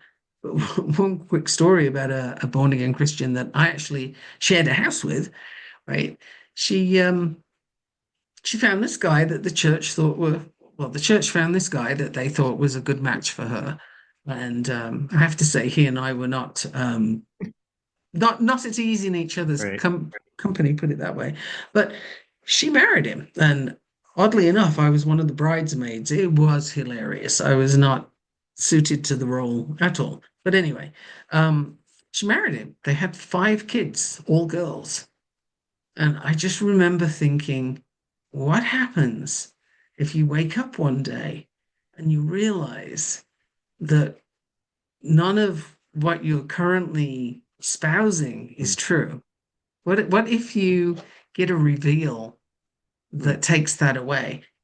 Everything that she was doing was based on that, was Right. predicated on that being true, including the guy that she ended up marrying. That whole thing was based on this religious perspective that she had because she'd been through a major trauma Yeah. and they were there to say, oh, they're there, come here.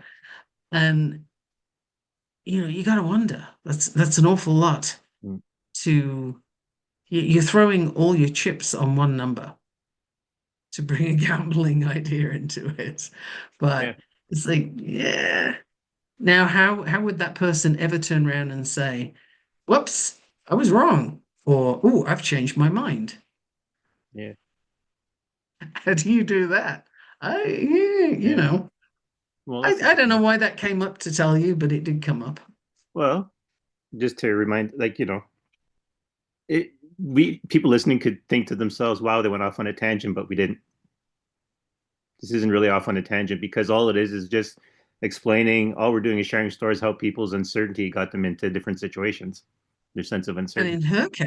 in her case, her certainty Hmm. got her into a situation that could become untenable because Yeah. she was so certain of this one thing that she could get different information. She could have different realities because one trauma led her there, and she stayed there. That was her certainty. This is Hmm. going to work for me. What happens if that stops? If that certainty becomes uncertainty? What's the Eek. thing, right? People's uncertainty gets preyed upon, and that's where you get into situations like cults in the first place. Oh, yeah, that's definitely a whole other podcast. Yeah. Cults are the most fascinating psychological experiment. Wow, they're amazing. Yeah. There's a book out there that I haven't read, but it was the story of a guy, and I mentioned it before. It's that cult that ended up having a nuclear weapon out in the Australian desert. Oh, okay. Yeah, and they were the ones responsible for the gas attack in Tokyo in the 90s in the subway. Oh, yes, yes, yes. Yeah, well, this was Black this guy's September or adventure. something? Um, Were they I, called Black September? Is that them? I Anyway, can't well, remember, but this was his story, and he went in there. He became a full on like deep deep member, and he just went to the meeting as a goof, right? To go, haha, see how funny it is to watch those people get sucked in. But he went in and he had an emptiness and an uncertainty, and they preyed upon it and they got him. But he went in thinking he was too smart, too cool to get mm, caught. yeah. I mean, some of the people that get drawn into these, they're not stupid. They have a need. Yeah. In fact, if you're actually too stupid, they can't bring you in because you don't have the capacity to be fooled in that way. You just get bored and you walk out. I love that. I Yeah. love that. That's epic. I okay, one more thing that leapt to mind was I was invited by neighbors once when I lived in Singapore, I think it was, to go to a Baha'i temple because they were Baha'i. And I thought, well, be interesting. I've never been to one of those. Oh my goodness. They essentially what I saw at that entire event, and it was this big event, lots of people there were sayings from different, there were Jewish sayings and they were in Hebrew, and there was Christian things, and there was Muslim, Mhm. right? Baha'u'llah was Persian, I believe, and put in jail for, messing with the word of Muhammad and so on. Right. So they basically pull from all the religions and kind of smush it together and then say, be nice to people. And that's kind of in a nutshell what I got from that evening. But I was fascinated by that because it was a hodgepodge of everybody else's Mhm. stuff. It didn't actually have an anchor as far as I could tell. Right. Baha'u'llah was supposed to be the anchor, hence Baha'i, Yeah. but there wasn't really a whole lot there. I've probably said as much profound stuff as Baha'u'llah did. Now, am I going to get struck by lightning? No, doesn't look like it. It's still snowing. So, Yeah. am I being flippant? Yes, somewhat.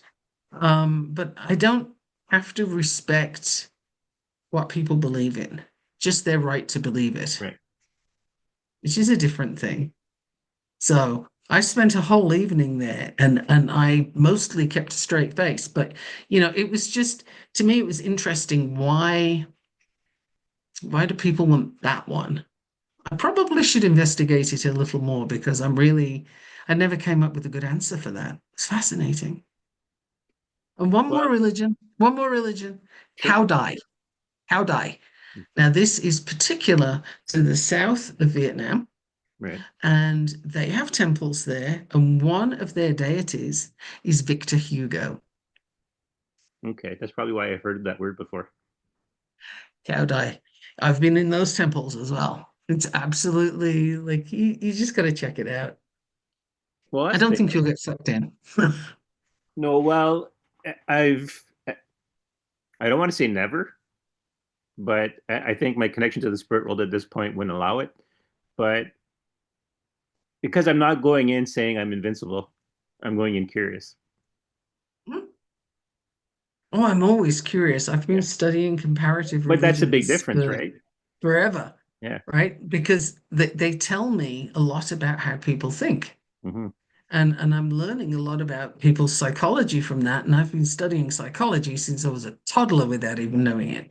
So, just what people are going to do next, behavior, right? What makes people do the things they do. I've been looking at that forever. So to me, religion is an extension of that, Yes. where it's just like a group of people who think this way and feel that way need to be over here doing this thing. Hmm. And that group will be over there doing that thing. And these are over here. And it's just it's fascinating to me. Always has been. Well, that's the thing too, right? I think once you kind of go down a certain path and you're trying to figure out what, how am I wording this? I go in now looking for what do they have to offer that I can make use of. Hmm. So I don't go in looking like, although like before I stopped being Catholic, one of the things is, yeah, because I used to go to church on my own, so I used to get recognition. People would see me and Right. I'd get a lot of respect, and you get that sense of belonging, Yes. you know. So, and I do know that about religion, and I do understand It's that concept, powerful. but I don't look for religion It's for that anymore. Now I look it's for what to powerful connect. though. Yeah, yeah. That's what pulls people in. And you find a lot of older people, they'll hit a certain age and they get religion, right? And some of that's fear of death, and some of that is loneliness because of their age, and friends have Hmm. died or whatever, their families have moved away. And so they go to the community of the church, which is why you find a lot of Hmm. churches have a whole bunch of old people and a few traumatized younger ones, Yeah, and that's the congregation, that's who's there, because they need the support of each other, or at least they feel they do, and that's where they can get it, and it's socially acceptable, yeah. right? So that's what they do. But it's a fascinating subject, and I'll probably always study it, but as a curiosity rather than a once upon a time I was looking because I felt there must be one there for me, Hmm. and then I realized, oh, no, no, there isn't. There doesn't need to be either. But that was a maturity thing that I just needed to get to that place. Right. Um, but yeah. Anyway, that's what I have for religion at the moment. Don't even know why we went there, except people like to think there's certainty in there. Well, but that's what I mean, right? It still all There ties in. isn't. Our episodes have that weird kind of theme going on, like where we think we're drifted away and we're not really talking about it, but it's like, no, actually, this can be connected, and it doesn't Yeah. take too many steps to connect it. In this case, we're looking at people looking for certainty because of their fear of the uncertain. Yes. And they need to feel supported Right. rather than supporting themselves. Yep. That's definitely another podcast. That's Hmm. that's a whole thing. Yeah. So there's another dragon out there, or another dragon Mhm. woken up. Mhm. I almost say, nah, I'm not going to start a list because whoever needs to work with that, with whatever dragon works with whatever dragon, and the dragons can do whatever the hell they want. Yeah, no, I don't think we need to give lists at this point. I'm not getting that anyway. But as ever, you do you, Yeah. because we get different information. So Well, that's the thing, right? sometimes we get the same. Yeah. But I have noticed that there is now, you know how we're saying, right? The whole message of be yourself and don't worry about anyone rising up and being the hero or trying to wake other people up. That seems to be Right. becoming a common message now. Because it may not surprise anyone to know that people send me stuff. What about Hmm. this? What about this? What about this? And I'm starting to see that pattern show up. Everyone is going, no, do you, and then the rest will come. We could examine that if you like. If you're getting a lot of what about this, what about this, Mhm. what about this, let's bring it into a podcast and we'll have a look at it. I'll be honest with you. I don't even like those videos, even if they have. Oh, okay. I personally don't have the patience to watch the videos. Half the time I'll go start off. Unless someone really I does didn't something I realize. recognize. It's Yeah, I not didn't that, like, realize that they were sending you videos. yeah, I get, well, because when you do this, and people are fascinated by it, like, especially in my family, a lot of people have warmed up to this idea now of me being, coming as the way being the way I am. Not that people ever hated me for it, but now there's an understanding of it, and now there's a seeing of its value. So now when people have questions, what about this? What about that? And it's like, yeah, it would be interesting to cover that. I don't personally have the patience. That's one of my limits. Hmm. But I think Maybe. Maybe you could ask them, tell me what you got from it. I do that. Okay. So maybe we could Yes. look at that, Yeah. Because it saves me watching a lot of videos when I do that. right? Part of out of Yeah. wisdom, part of out of necessity. I came up with that. Getting people to give you a summary of what they think they're telling you is always a good idea, Yeah. I feel. Well, I mean, Because it's interesting, right? Because my mom has now sort of developed a radar for people who are the hell's that word? We'll say evangelizing. She'll start a video and go, at the end of this, there's going to be a call to send some money for something. mm, oh, those ones. Oy, yes, I had a vision and therefore I have to start a church. right. And it Yeah. requires you to send me this amount of money, and then Yes. I'll pray for your soul, and everything will be wonderful. That's why I got Uh-huh. tired of like watching the videos because it's just like, or Yeah, people will tell me something. It'll be like, I see the message and you probably had a communication, but because of where you are, you need all the pageantry around it. right. Like my Yeah, connections with got spirits lost, is very unglorified. It's not very glamorous. lost in translation. Yeah. Mhm. Well, it's kind of the right message, but everything else is like there's emptiness, Right message delivered for the wrong reasons, possibly. maybe. Or maybe just the channel is incorrect. Anyway, that's Well, another you get the message you rabbit need, right? hole. You get the message you need. Hopefully so. Yeah. Yeah. It's the then, yeah. Actually, though, prophets and false prophets is probably an episode somewhere. I like that. Yeah, I think it should be. But if the listeners have anything they'd like us to talk about, as ever, let us know. Yeah, the email's in the description, but it's simple, right? It's just think like a wizard at gmail.com. Uh, And on that note, on that note, 2.25 hours later, yes. So on that note, I'm Daniel Zubois, and I'm Michaela Gaffinstone. and until next time. Until next time.